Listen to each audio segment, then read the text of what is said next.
Hello, this is 6 Minutes English from BBC Learning English. I'm Rob. And I'm Sam. In this program, we'll be unlocking the secrets of the ancient Egyptian pyramid builder, and the inventors of hieroglyphs, a writing system which uses pictures and symbols to represent words. The meaning of Egyptian hieroglyphs remained a mystery until 1799, when Napoleon's soldiers unearthed a dark, damaged rock in the Egyptian coastal town of Rosetta.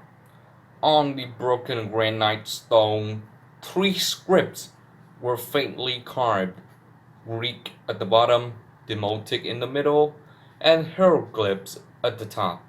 Today, the Rosetta Stone is perhaps the most famous museum object in the world, but what's actually written on it is quite dull. In fact, the Rosetta Stone contained a tax break. It describes an agreement exempting priests from paying taxes to the king. Ah, the famous Egyptian pharaohs. Exactly, but which one, Sam? Let's test your ancient Egyptian knowledge with this quiz question. The writing on the Rosetta Stone is a tax agreement between the priest and which Egyptian pharaoh? Is it A. Cleopatra, B. Ptolemy, or C. Ramesses? I'll guess A. Cleopatra. Okay, Sam, I'll reveal the answer to that mystery later on. Before the discovery of the stone, no scholar have been able to understand the strange symbols carved on the Great Pyramids. Egyptologist Richard Parker was in charge of the Rosetta Stone exhibition at the British Museum for 20 years. Here he is, telling BBC Radio 4 program In Our Time about circumstances before the discovery of the stone.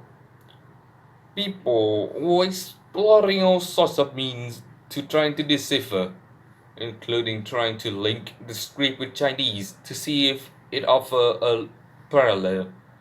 It was known from the classical authors that the Egyptian script contained great mysterious pearls of wisdom from the Egyptian philosophers, and people have hugely have high expectation in all attempt to decipher, to get a grip on the script. I think had really failed before the discovery of the Rosetta Stone. No one had managed to decipher hieroglyphs, to work out the meaning of writing, which is was difficult to read. Experts hope that the Egyptian script contained great pearls of wisdom, wise words, sayings, or advice. As we know, the actual meaning of the text turned out to be quite dual, but it was in fact the message were written in three scripts containing Greek, a language scholar already knew, and that provide the key to finally crack the code. In 1801, the race was on between Egyptologists in Britain and France to be the first to translate the entire system of hieroglyphs. In the end, it was a young Frenchman named Jean-Francois Champollion who became the first person to understand hieroglyphs since the ancient Egyptians themselves, nearly 2,000 years earlier. Here's Penelope Wilson, professor of Egyptian archaeology at Durham University, explaining more about this remarkable young Frenchman to BBC Radio 4's In Our Time. He was certainly a prodigy, I think, as far as language is concerned, but also had a fascination for Egypt, I think. And the story is he was taught Coptic in the Coptic priest, at, and at that lecture was one of the first to argue that Coptic was related to ancient Egyptian. So he was also encouraged in this by his older brother, so I think there was soon to be no holding him back. Once he got the bug, he was encouraged and he made great strides. When Penelope wasn't called Champollion a prodigy, she means someone young with great natural talent for something, in this case, studying languages. Added to his natural ability was a fascination with Egypt and the encouragement of his brother. So Champollion soon got the bug, suddenly developed a strong enthusiasm for something. In English, we often add a noun to describe exactly what someone is enthusiastic about. So, for example, the skiing bug for someone who loves to ski. Champollion was so enthusiastic there was no holding him back. An idiom to say that you are doing something so eagerly you cannot be stopped.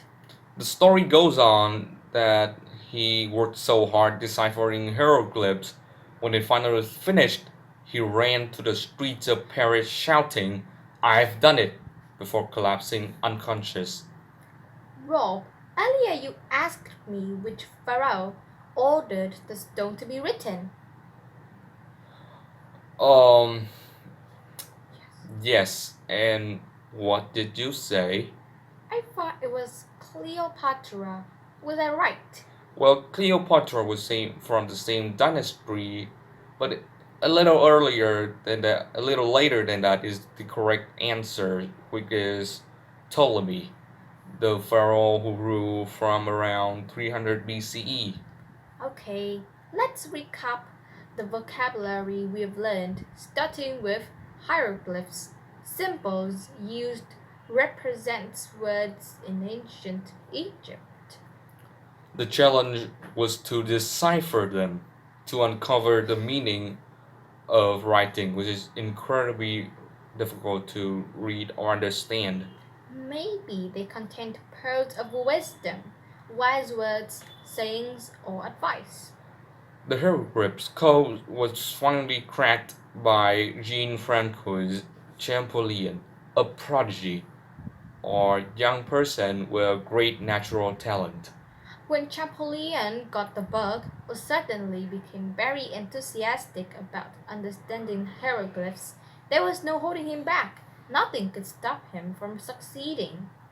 And nothing can stop us from saying goodbye because our 6 minutes are up. Goodbye. Goodbye.